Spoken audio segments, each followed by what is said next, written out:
आप देख रहे हैं अनहोनी। तो चलिए बढ़ते हैं आज की इस कहानी की ओर। मैं एक छोटा मोटा फोटोग्राफर हूँ। तस्वीरें खींचना मुझे काफ़ी पसंद है। जिंदगी में तो नहीं, तस्वीरों से ही अपनी खुशी ढूंढ लेता हूँ। इसलिए मैं आए दिन जगह जगह तस्वीर खींचने जाता रहता हूँ। इस बार भी तस्वीर खींचने के लिए ही सितारापुर जा रहा हूँ। सुना है वहाँ काफ़ी सुंदर सुंदर पहाड़ और वादियाँ हैं। बस की खिड़की वाली सीट पर बैठे बैठे मैं ये सब देख रहा था, क्योंकि बस अब लगभग सितारापुर के करीब पहुँच चुकी थी। दोपहर का समय था और ठंड का मौसम। उस ठंड में धूप लोगों को एक नई जिंदगी दे रही थी। करीब और 5 मिनट के बाद बस सितारापुर पहुंची। मैं बस से नीचे उतरा और कोई ऑटो रिक्शा ढूंढने लगा, क्योंकि मेरी मंजिल ये नहीं थी। तभी मुझे वहीं पास ही में 2-4 ऑटो वाले खड़े नजर आए। मैंने उन लोगों को पहाड़वन जाने के लिए कहा, मगर उनमें से कोई भी पहाड़वान जाने को तैयार नहीं था। आखिरकार एक ऑटो वाला राजी हुआ, मगर वो भी 2 गुना भाड़े में। उसका कहना था, साहब उधर कोई सवारी नहीं मिलती, आपको छोड़कर ऑटो खाली ही आएगी तो क्या फ़ायदा। अंत में मुझे उसकी बात माननी ही पड़ी, क्योंकि मेरे पास और कोई चारा जो नहीं था। जिसके बाद ऑटो मुझे लिए चल पड़ी पहाड़वन की ओर। दोपहर के लगभग 3-3:30 बज रहे होंगे। ऑटो अपनी पूरी रफ्तार से अपनी मंजिल की तरफ आगे बढ़े जा रही थी कि तभी ऑटो वाले ने मुझसे पूछा, किसी काम से जा रहे हैं पहाड़वान? इस पर मैंने कहा, जी काम से ही समझ लीजिए। फिर ऑटो वाला बोला, रहने के लिए होटल बुक कर लिया आपने? तो मैंने कहा, नहीं अभी जाकर देखूंगा। क्यों? तो इस पर ऑटो वाला बोला, साहब उधर ज़्यादा होटल नहीं है, जो एक आध है वो भी अभी सीजन के टाइम पर भरे पड़े रहते हैं। होटल मिलना बहुत मुश्किल है वहाँ पर। कुछ ही देर में रिक्शा अपनी मंजिल यानी पहाड़वन पहुँच गई। रिक्शे वाले ने मुझसे भाड़ा लिया और वापस चला गया। तब घड़ी में समय हो रहा था शाम के 4 बजे का। वहीं पास ही में 2-4 होटल नजर आ रहे थे, तो मैं उनमें कमरा मिलने की आशा लगाकर अंदर चला गया। मगर जैसा ऑटो वाले ने कहा था ठीक वैसा ही हुआ। सारे के सारे कमरे पहले से ही बुक थे। बाकी होटलों का भी यही हाल था। थक हार कर होटल की तलाश में चलते चलते मैं काफी दूर निकल आया था, जहां पक्की सड़क खत्म और कच्चा रास्ता शुरू होता था। वहीं पास ही में एक बैठने का बेंच लगा हुआ था, लिहाजा मैं थक कर उसी बेंच पर बैठ गया। मुझे समझ नहीं आ रहा था कि अब क्या करूं। अगर रहने के लिए कोई जगह ना मिली तो मैं क्या करूंगा। मेरा काम 1-2 दिन का है भी नहीं, करीब हफ्ता भर लग जाएंगे। अभी मैं ये सब सोच ही रहा था कि तभी मेरी नज़र कच्चा रास्ता से सीधे थोड़ा जंगल वाली जगह पर एक बड़े से 2 मंजिला इमारत पर गई।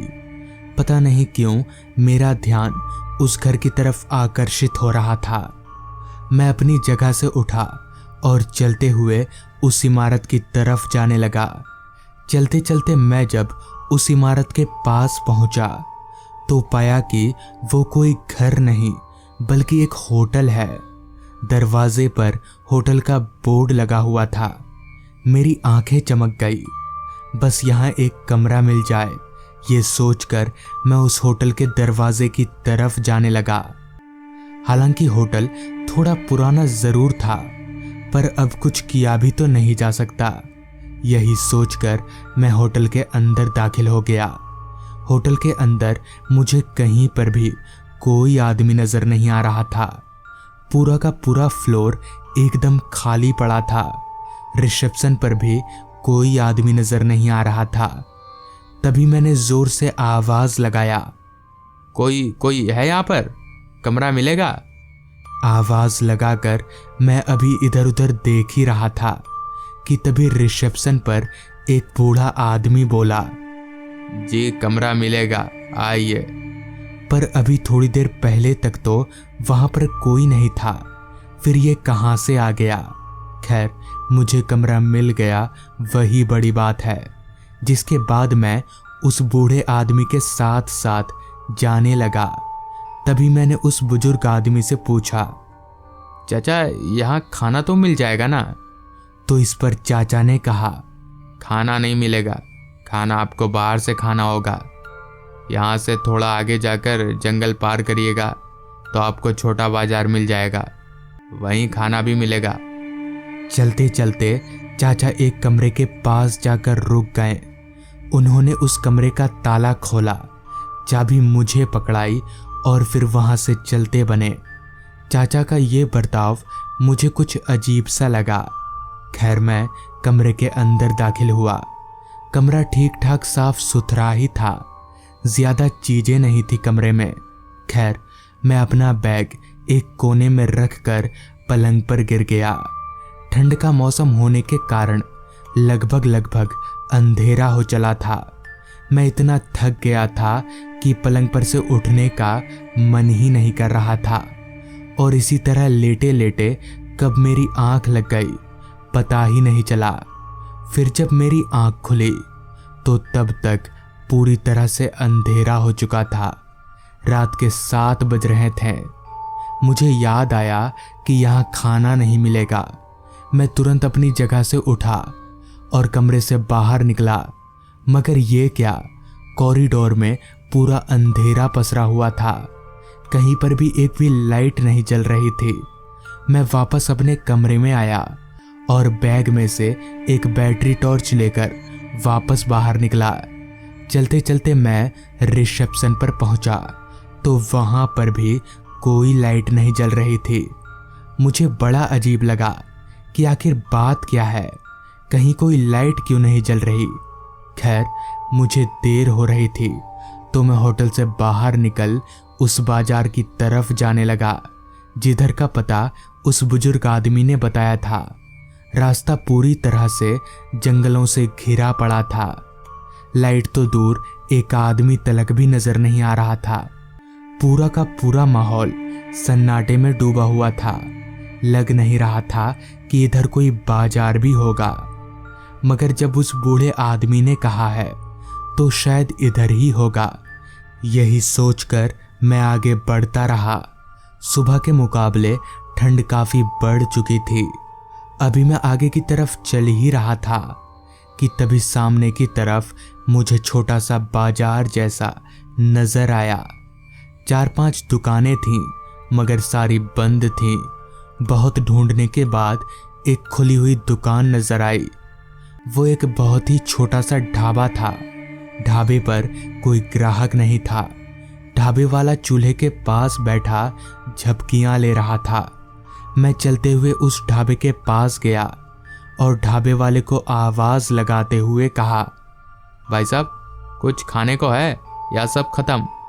आवाज सुन ढाबे वाला हड़बड़ाकर उठा और बोला, बाबूजी, रोटी आमलेट होगा।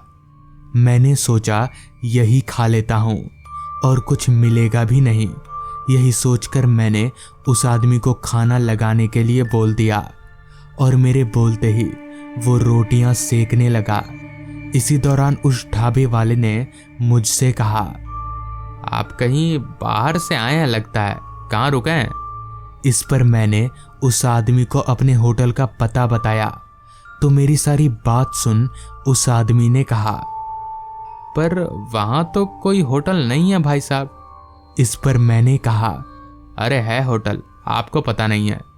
खैर, मैंने वहां खाना खाया और खाना पीना करके वापस होटल की तरफ लौटने लगा। रात अब तक काफी गहरी हो चुकी थी, जिसके साथ ही साथ ठंड भी काफी बढ़ चुकी थी। चलते चलते मैं होटल के पास पहुंचा तो पाया कि अभी भी होटल में एक भी लाइट नहीं जल रही है। मुझे अब काफी गुस्सा आ रहा था।